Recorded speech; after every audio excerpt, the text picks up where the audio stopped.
A gente vai falar agora um pouquinho do porquê os investidores internacionais buscam o mercado dos Estados Unidos.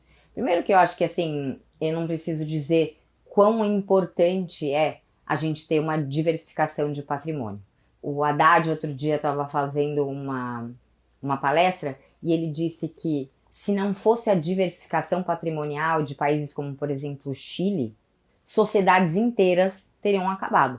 Porque o dinheiro foi perdendo tanto valor que se esse ativo realmente não tivesse sido dolarizado, essas sociedades não continuariam prosperando, tá? Então, essa é a primeira coisa que um cliente busca quando busca Miami. E aí eu te pergunto, você já passou a mão no telefone e perguntou para um cliente seu, você já pensou em ter uma aposentadoria em dólar? Você já pensou em diversificar o seu investimento, tirar dinheiro do Brasil e dolarizar um pouco para que você evite a flutuação da moeda? Então, essas são conversas muito interessantes para se ter com os seus clientes aí no Brasil. Além disso, a gente tem a oportunidade de oferecer para o cliente um acesso a um dinheiro que talvez ele não teria, né? Ele tem como financiar, e o financiamento aqui para clientes internacionais é inclusive mais simples e mais prático do que para clientes locais.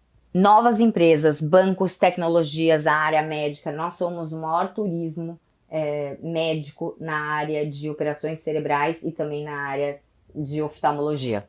E logística, o comprador americano entende que ele vai ficar pagando historicamente 40% menos de impostos e tem muitos jovens comprando, especialmente esses produtos que ele pode alugar quando ele não está. Essa nova geração, na verdade, esses produtos todos foram criados pensando nessa nova geração, que não quer de fato estar preso em lugar nenhum, mas que quer ter ativos imobiliários e cimento em dólar para que ele possa aumentar a propriedade e aumentar o capital dele. Como é que isso funciona? Ele dá 50% de entrada, financia 50%. Então, na verdade, ele aumentou 50% a capacidade de adquirir capital. Com esse capital, ele adquire uma outra propriedade e assim ele vai aumentando o capital físico dele e também o financeiro. Então, isso é muito comum por aqui, especialmente nos jovens, começando a comprar propriedades bem cedo, bem quando saem da faculdade, para que eles consigam alavancar algo maior num futuro próximo. Então, a gente tem dentro das cidades, imóveis residenciais, imóveis comerciais, lançamentos e fundos imobiliários. O que você precisa saber? Você precisa saber como o seu cliente quer pagar, quanto dinheiro o seu cliente tem para usar hoje. Então vamos dizer que ele não tenha muito dinheiro para dar entrada. Então talvez a gente acomode ele em algum projeto que pede menos do que 50%, ou algum produto pronto que pede menos do 50%, ou se ele tem propriedades no Brasil, você sabia que ele pode alavancar essa propriedade no Brasil para trazer para comprar um imóvel aqui nos Estados Unidos, deixando essa dívida em reais? Isso é um ótimo começo de conversa para clientes que têm, por exemplo, várias salas comerciais no Brasil que estão desalugadas e assim por diante. Que tipo de necessidade ele tem? Ele tem vontade de vir morar nos Estados Unidos?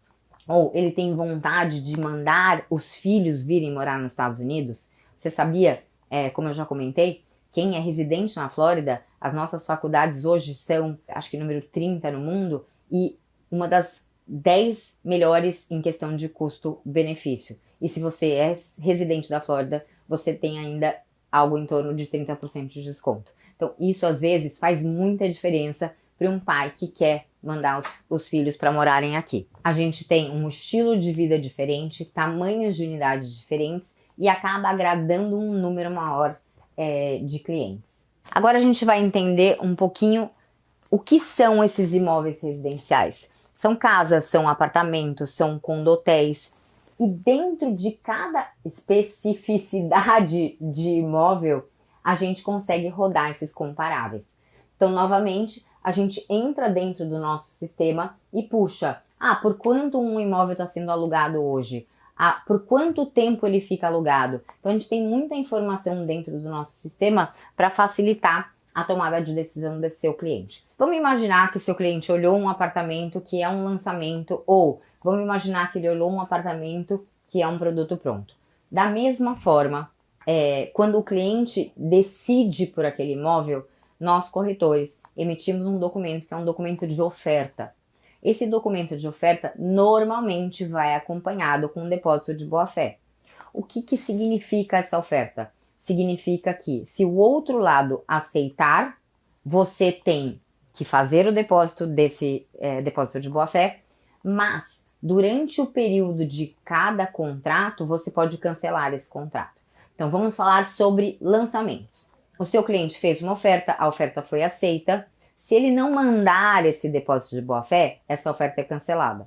Em produto pronto, exatamente a mesma coisa. Vamos imaginar que ele mandou o depósito de boa-fé. Em contratos de lançamento, por lei, ele tem 15 dias para cancelar sem nenhuma pergunta e sem nenhum ônus. No contrato de produtos prontos, além desses 15 dias que a gente chama de inspeção física, ele tem algumas outras fases desse contrato que ele pode cancelar. Eu vou entrar em um pouquinho mais detalhes sobre isso, mas isso é importante para que você, corretor, possa informar o seu cliente de que ele pode sim fazer ofertas, que ele tem tempo de estudar como é que ele vai fazer essa operação e dessa forma não perder um bom negócio. De novo, os bons negócios em Miami, e depois eu vou puxar uma lista para vocês, especialmente de produtos prontos, eles são vendidos em algo de 30 a 45 dias. Então é um mercado muito ágil, muito rápido, que se seu cliente tem interesse, a nossa recomendação é que ele sim faça uma oferta, que ele sim faça o depósito de boa-fé e depois que ele use esses outros dias para fazer tanto a inspeção documental quanto a inspeção física. Então, mais ou menos, esses contratos têm períodos de cancelamento.